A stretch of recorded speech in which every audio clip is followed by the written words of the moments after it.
Hey there, how you doing? This is Chris. In this video, we're going to work on getting your buyer persona, your marketing avatar worksheet filled out. That document drives the training on a lot of decisions that you're going to be making going forward, and it's a little tempting to skip over it because it's not sexy, and sometimes it may not seem like it's a whole lot of fun. I'm going to ask that you don't skip over it. I'm going to ask that you don't blow it off because it's just that important. Now, you may be asking, do I really need one? Really do I need one? Can you get by without one? Absolutely. You absolutely can. But if you do skip over this section, you are setting yourself up for some, well, let's call it marketing road rash. And I'd like to help you avoid all that. A different course of action, something that I'll suggest to you if you're just in a hurry and you want to get moving and all that, is take your time. Work on this marketing avatar while you're putting the rest of your system in place. And then once you got it done, meaning the avatar, come back and refine what you've already done. That's a better course of action than just blowing everything off, because trust me, there's going to be some goodness that you're going to miss out on if you don't do it this way. All right, so that's enough of the lecture. But the one thing I want to do before we dig into actually filling it out is kind of give you a little bit of a look at the why behind the what. I said that your avatar drives the train on a lot of your future marketing decisions. Here's what I'm talking about. Have you ever had someone tell you a joke that they thought was all kinds of funny and you thought it was just dumb? Have you ever been dragged to see a movie that one of your friends was raving about only to find out that it was so boring that you fell asleep after the first 10 minutes? How about this? I live in Las Vegas, but I'm from New Jersey. My team is the New York Giants. A couple of years ago, Las Vegas got a new hockey team, the Las Vegas Golden Knights. Everyone around here lost their minds, especially when they went to the Stanley Cup Finals. Well, here's the thing. I'm not a hockey guy. Doesn't move the needle for me at all. So when any of my friends started waxing poetic about some great play from the night before or their new piece of Knights swag that they were going to wear to the game, I kind of mentally checked out.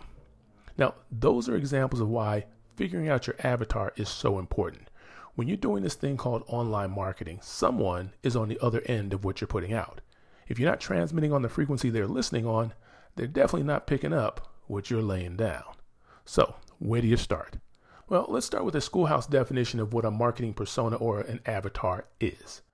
Basically, a buyer persona, marketing persona, avatar, they're all interchangeable phrases, is a semi-fictional representation of your ideal customer or a portion of your audience. Think of it as a composite sketch of the majority of your best customers. Not one customer in particular, just characteristics that most of them show on a regular basis. So how do you create one of these bad boys and how do you use it? Well, this is where that worksheet comes in. The worksheet is broken down to answer questions in 3 general areas. Who is this fictitious character that you're targeting? Where is their head at? And how exactly do you reach them? How do you talk to them? Good questions. How do you go about figuring all of this out? Well, this is a composite of a bunch of customers, so it's time to do a little bit of research. There are 2 common ways to gather this information. The first is by using companies like SurveyMonkey and running surveys online. The other is by going old school, reaching out to your current and past customers and picking their brains. Now, this part takes a little bit of time, and it's really the reason that people like to skip it altogether. But here's a paradigm shift that may help you out. Don't approach this as a hat in hand, you're doing me a favor type scenario. The people you're talking to are helping you out, sure, but you're helping them out as well. First of all, you're not selling anything during this interaction. It's just a conversation. What you're doing is working to provide them with something that they really need, which is a partner who gets them, who understands where they're coming from, what they're dealing with all day, every day. You're trying to make their life easier by being one less hassle that they have to work through to get things done that they're responsible for. This information will help you provide the service they need the way they need it. Percolate on that for a minute because that's really what's going on here. Now, if you're primarily a B2C team, then just focus on people. Who are your best customers? Who are your repeat customers? What similarities, if any, do they have?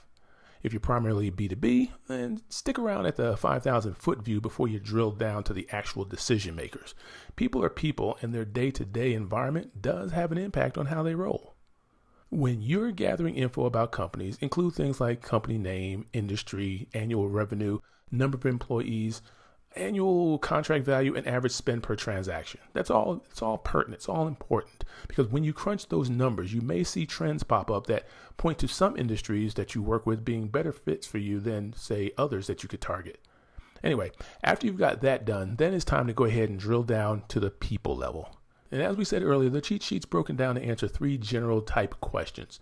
The demographic section is kind of interesting because it's the section where you pull out the clay and start molding your fictional character.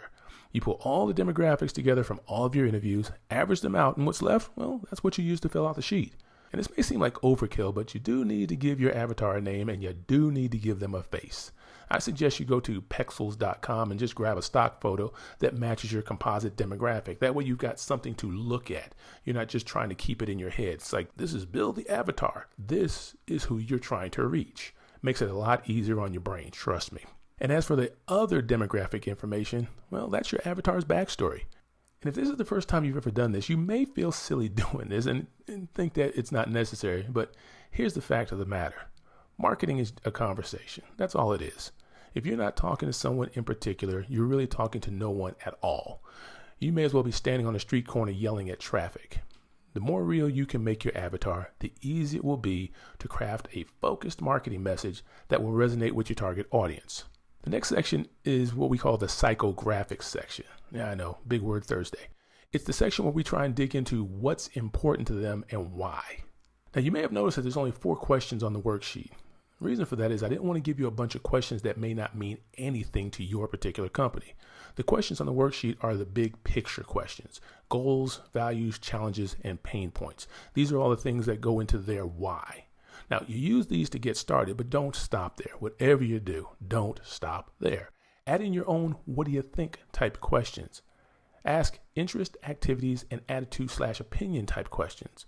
Pulled together, this type of information tells you quite a bit about the person that you're going to be talking to. And because I'm not unsympathetic to your cause, here's a few ideas to give you a head start on creating your own list of questions. You could ask, what motivated you to choose our service? What pain points did our service eliminate for you? When you're not at work, how do you spend most of your time?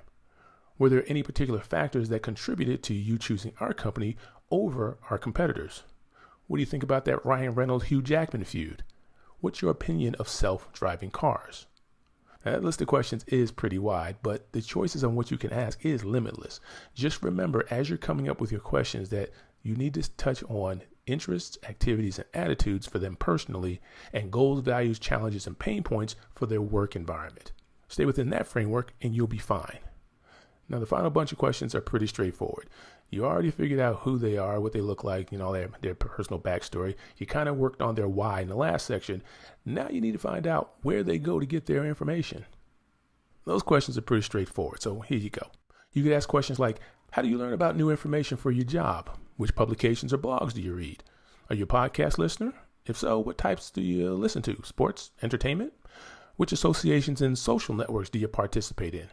Do you use the internet to research vendors or products? And if yes, how do you go about doing that search? You get the idea. All kinds of communication type questions, because you want to know when they put their antenna up, where are they paying attention? When you take the time to pull all this information together, you set yourself up for success by gaining a better understanding of what motivates your customers to buy. Does it require a bit of time? Yep, but you've got the entire internet at your disposal and you've got time.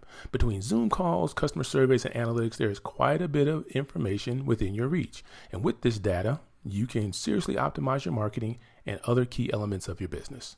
If you've never done this kind of thing and you want some help putting together your surveys or creating your interview questions, absolutely do not hesitate to reach out. Just give us a call or set up a consultation to get started. Happy marketing. I'll talk to you next time.